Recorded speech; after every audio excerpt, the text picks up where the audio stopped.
Hello everyone! I'm Roan Celis Capistrano of 1 Million Club.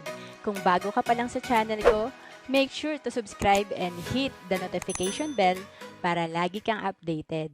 Ayan, so ang pag-uusapan natin is about the product na Kaiser Long-Term Healthcare. So usually, meron lang tayong short-term healthcare from the company.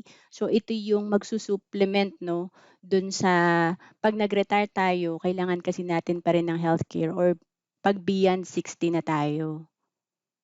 So, may tinatawag tayong solid financial foundation and makikita natin dito hindi lang dapat pala tayo, invest lang ng invest na 'di ba, na mutual funds, stocks, nakikiuso lang tayo. So, importante rin ma-build natin 'yun sa baba at makikita natin dito, importante rin na meron tayong healthcare na bukod sa short term, dito ko lang nalaman sa IMG na may long-term healthcare pala, 'no. Kasi totoo naman 'yan, isang sakit puwedeng maubos talaga yung mga ipon natin or kahit investment natin ipu-pull out natin.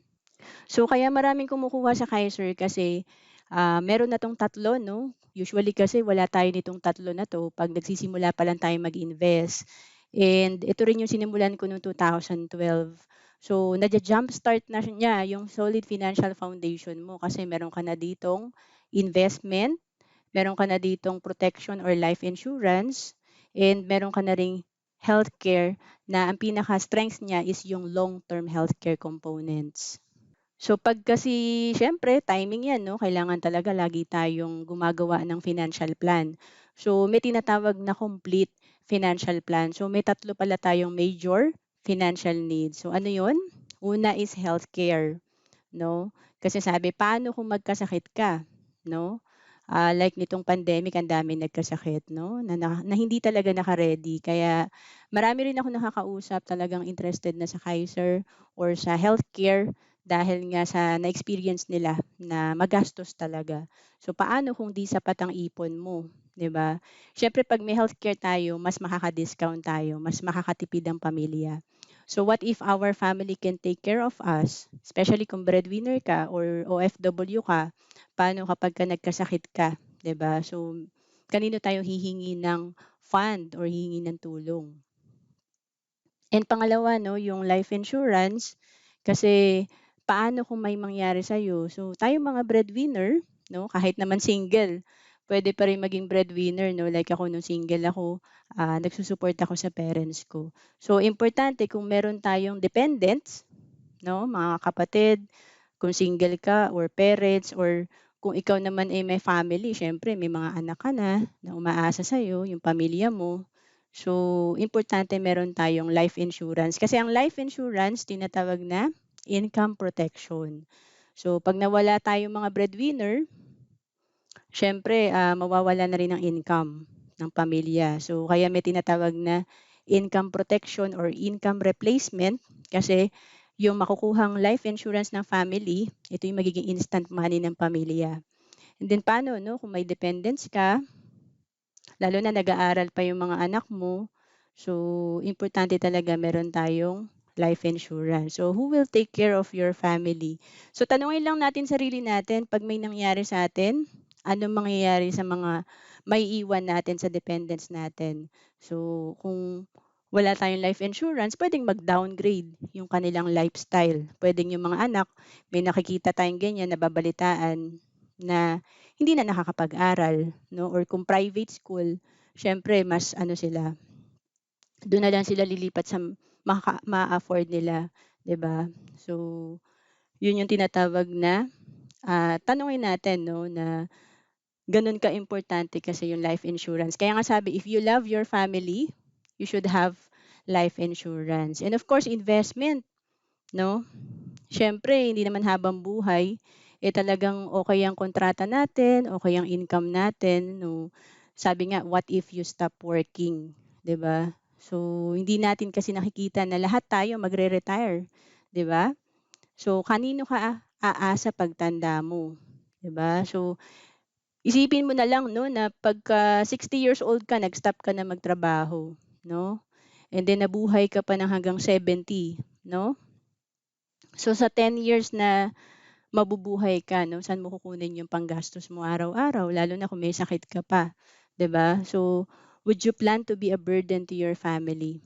'di ba? So marami umaasa sa mga anak, which is buti kung capable silang mag-provide, 'no? Kasi yun nga yung tinatawag na sandwich generation. Nagpo-provide sa pamilya, sa mga anak, at the same time kailangan din magbigay sa parents, 'di ba? So mahirap yung ganong responsibilidad. So of course, ang sagot diyan investment para meron tayong money working for us. So kung tayo ay matutong mag-ipon, mag-invest, may perang pwedeng magtrabaho sa atin. So ito yung passive income na tinatawag na continuing income. Okay? So maganda, no? Kasi yung nabanggit natin na healthcare, life insurance, investment, nasa Kaiser na. Kaya tinatawag na 3-in-1 investment. So, paki-comment nga dyan, 3-in-1. Di ba?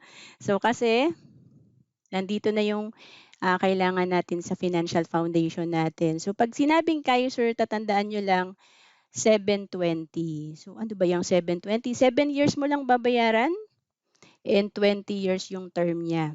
No? So, para mas maintindihan natin, kailangan ma-discuss natin yung benefits per period kasi may 4 na period 'to, no? Accumulation period, ano ba yung mga benepisyo mo during the first 7 years o habang nagbabayad ka. Extended period, ito naman yung after mo magbayad, ma-fully paid yung plan mo, ano yung benepisyo mo from 8th year to 20th year.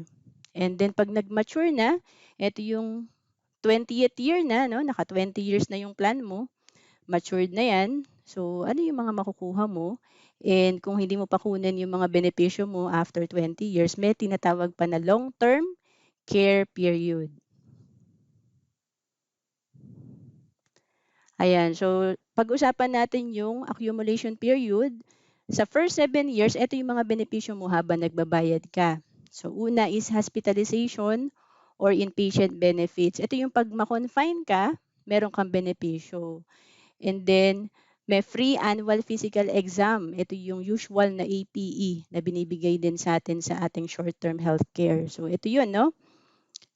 Meron tayong basic 5 na tinatawag. Ito yung physical exam, chest x-ray, routine fecalysis, urinalysis, and yung CBC. Of course, may dental benefit din yan. Meron tayong usual, no, na unlimited check-up sa dentist, tapos yung unlimited simple tooth extraction, no? Tapos may once a year na yung free dental prophylaxis or cleaning. And then may 20-year life insurance ka. So ibig sabihin, once na na-approve na yung policy mo, meron ka ring life insurance coverage. 'Di ba? Kasi 3-in-1 si Kaiser. So, ibig sabihin, meron din ditong coverage na, halimbawa, 450,000 yung life insurance coverage mo. Kung maaksidente ka, yun ang naging cause of death mo, madodoble yung 450,000. So, up to 900,000. And then, may tinatawag na waiver of installment due to death or disability. Kasi, may case talaga na yung policy holder, for example, may nangyari sa kanya, no, na namatay yung policy holder. So, ang mangyayari, marireceive na family yung life insurance niya, plus, hindi na kailangan bayaran ng beneficiary yung balance, no, nung plan niya. Halimbawa, 1 year ka pa lang nakapaghulog, 7 years to. So, yung 6 years na balance, waive na. Ibig sabihin, fully paid na matatransfer sa beneficiary natin. Plus, naka-cheque yan, or pwedeng i-deposit sa bank account natin, yung nung beneficiary, no, yung life insurance coverage. Okay? So malaking tulong sa pamilya kasi walang tapon nga na plan. Ikaw makakagamit kung tumagal yung plan or kung may mangyari sa'yo, transfer lang ng fully paid sa family mo. Okay? So next is extended period. Ano naman ang benefit natin, no? Pagka fully paid na natin tong plan. Ito yung 8th year to 20th year. So again, meron pa rin siyang hospitalization or inpatient benefit. May may coverage sa in case na ma-confine tayo. Nadagdag yung consultation. Ito yung outpatient benefit, no? Pwede na yung mga check-up.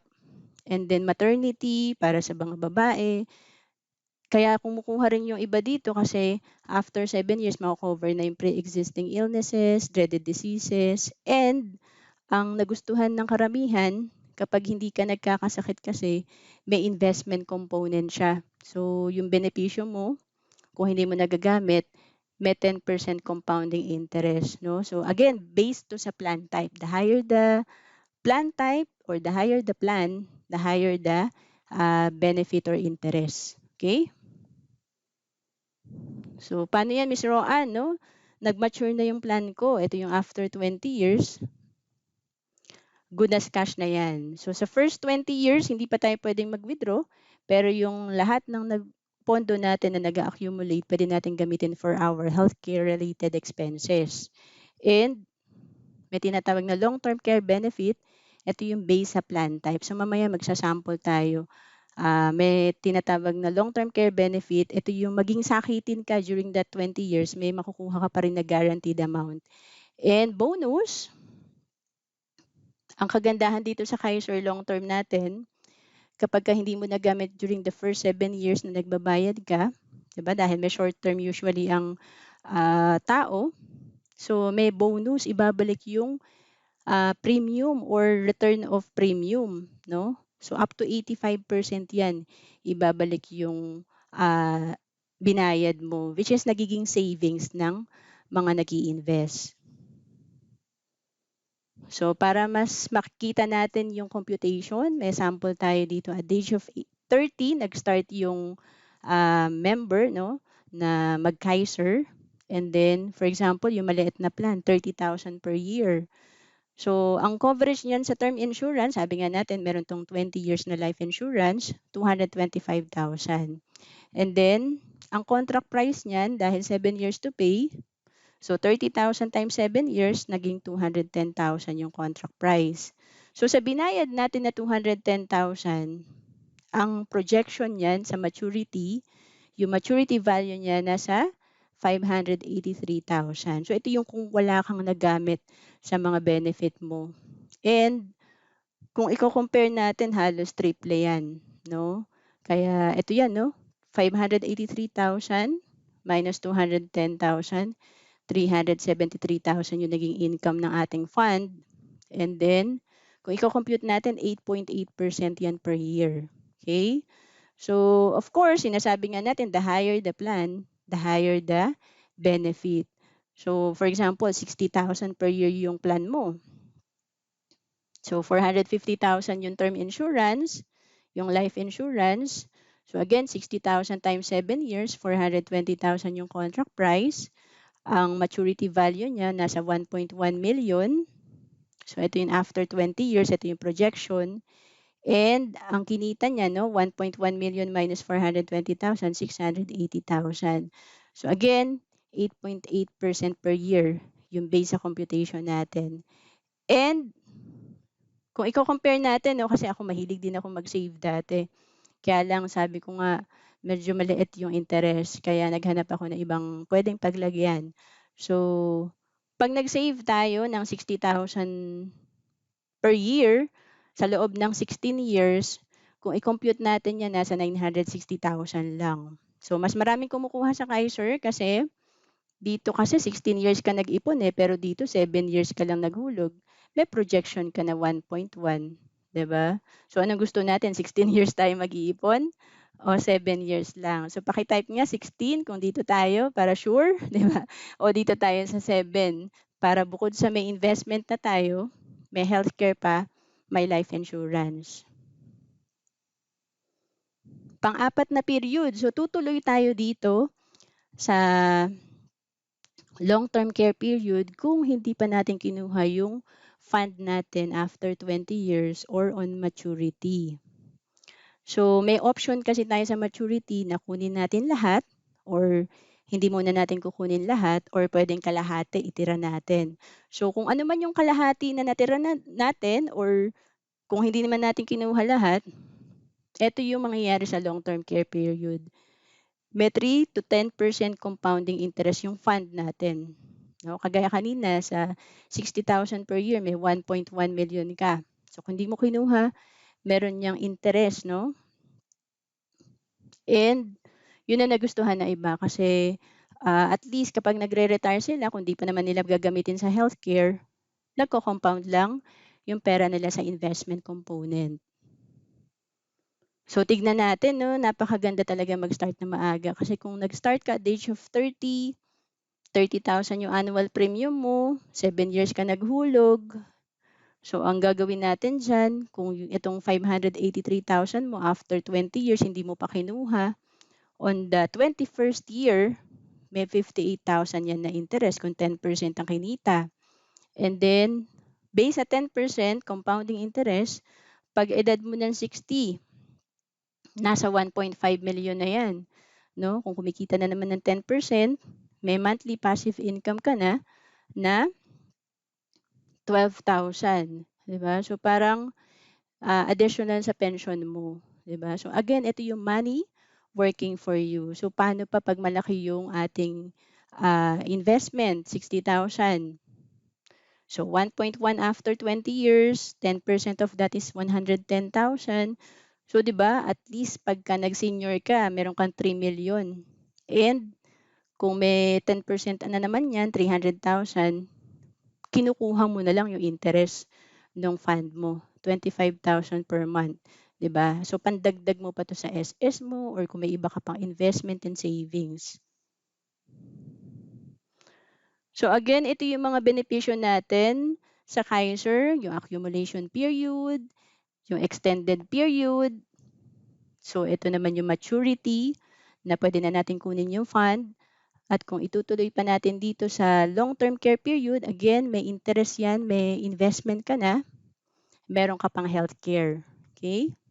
So sa Plan K45, ano yung mga benefit nito on maturity or after 20 years? Dahil K45 means 45,000, ang guaranteed amount niya is 45,000. So maging sakitin ka during the 20 years na yan na plan sa Kaiser mo, may ibabalik pa rin sa yung 45,000. Long-term care bonus, ito yung 'pag hindi mo nagamit during the first 7 years yung iyong, benefit sa healthcare, may return of premium na 157,500. So kung nag-annual mode of payment ka, nasa 85% yan ng binayad mo ibabalik sa'yo. Unused accumulated yearly health benefit, ito yung projection 121,387. So 'pag hindi na tayo nagbabayad dahil 7 years to pay lang 'to pero 20 years yung benefit natin, starting 8th year to 20th year, meron tayong health benefit na 'pag hindi natin nagagamit, may 10% compounding interest. Unused accumulated yearly health bonus, ito naman yung on top of this, benefit, meron pa tayong bonus na parang dividendo ng ating investment dito sa Kaiser and then based sa performance ng market. So ito projection to na actuarial, 200,888 for Plan K45. So kung i-add natin lahat sa Plan K45, 45,000 na guaranteed amount, 157,500 kung walang na-avail during the first 7 years, 121,387 for the nag-accumulate 'no, ng mga hindi nagamit na healthcare and 200,888 para dun sa additional health bonus natin na hindi rin natin nagamit sa healthcare natin. So 524,776, magkano lang ang investment natin? Nasa 26,470 lang kung nag-a-annual ka. Times 7 years dahil 7 years to pay si Kaiser, 185,288. So kung i-check natin, halos naging triple yung ating fund. Kung nag-start ka at the age of 30 sa K45 plan at hindi mo pa kinuha yung fund mo on maturity or after 20 years, no? Pag edad mo ng 60, ang projection niyan, nasa 1.3 million. Pag edad mo ng 65, nasa 2.1 million. So ito yung pag hindi natin nagagamit yung ating fund, may 10% compounding siya. So ito based sa 10% compounding, worst case nasa 3%. So at least yung fund natin sa Kaiser, kaya marami nag-i-invest, hindi siya nagne-negative. And again, ang puhunan natin dito or investment nasa 185,288 lang, no? So marami tayong Kaiser plan type. Actually from K45, the lowest is K45 hanggang K1 million 'yan. So ang pinakita lang natin dito up to K200, no? So ibig sabihin 'yan, kung 10 years old to 40 years old ka, pwede ka pa dito sa K45 and K50. So, eto kasing Kaiser is, ang monthly niya nasa 2,647 lang per month kung mababang plan. So, yung K50 naman nasa 2,941. So, eto pwede ka pa dito kung nasa edad 10 to 40 years old ka. Ito yung minimum plan, no? Pero pagka nag-edad ka na ng ah 41, no? Ito na yung minimum plan para sa'yo, K60, nasa 3,529. Kaya pa rin, no, per month. And kung K75 naman, pag nag-edad ka na ng 51, no? 51 pataas, nasa 4,412 per month na yung minimum plan natin. So again, the higher the plan, the higher the benefit. And makikita na natin dito yung magkano yung insurance, magkano yung projection niya after 20 years, magkano yung babayaran mo. Even sa mga annual, no, may on top of that, pwede ka rin mag-spot cash. So, ibig sabihin, yung bayad mo na yung buong kontrata, hindi mo na siya hinulugan or installment. Ito kasi yung installment, pwede ring one-time payment. Okay? So, bakit maraming nag-i-invest sa Kaiser? Kasi bukod sa may long-term healthcare to, no, tingnan natin dito. Kung nagsisave ka ng 60,000 per year, no, for 20 years, may 1.2 million ka, 'di ba? Pero dito kasi sa Kaiser, 7 years ka lang mag-iipon ng 59,321 per year. Yung sa sample natin kanina na K100, no? So, 1.2 million yung projection yan after 20 years. Pero 7 years ka lang naghulog. Pero may long-term healthcare ka for 20 years or more, 'di ba? Even beyond 61 ka na, basta may fund ka pa sa Kaiser, may healthcare ka pa rin. So again, meron kang 7 years, no, na benefit dun sa napag-usapan natin. After mo makabayad, meron ka pa ring long-term healthcare. And for 20 years, may life insurance ka. Kung hindi mo nagagamit yung healthcare mo, may investment ka nag-grow. So kaya itong fund natin dito naging 1.2 million yung projection. So bakit marami nag-start sa Kaiser? Kasi nadja-jumpstart na yung financial foundation natin, no? Sa halagang 3,000 per month, sa halagang 5,000 per month, nagkakaroon na tayo nito sa alkansya natin, healthcare, life insurance, and investment. So again, 3-in-1 yan. Kaya nga sabi ni Daniel Padilla, ang aming ambassador, Kaiser, nasa iyo na ang lahat. No? So to know more, you can visit the website, yung bit.ly/about Kaiser benefits. And sabi nga ni Jack Ma, buying insurance cannot change your life, but it prevents your lifestyle from being changed. An illness can wipe up an entire family savings that they have saved for decades by the medical bills. So you will not turn bankrupt because of buying insurance, but you will cause your loved ones to turn bankrupt if you don't. So, itong Kaiser, isa na rin kami sa nakaklaim, no? Sa Kaiser kasi namatay yung brother ko noong 2019. And nakatulong yung fund na nakuha namin yung Kaiser niya. May iba pa kaming investment na kinlaim, insurance.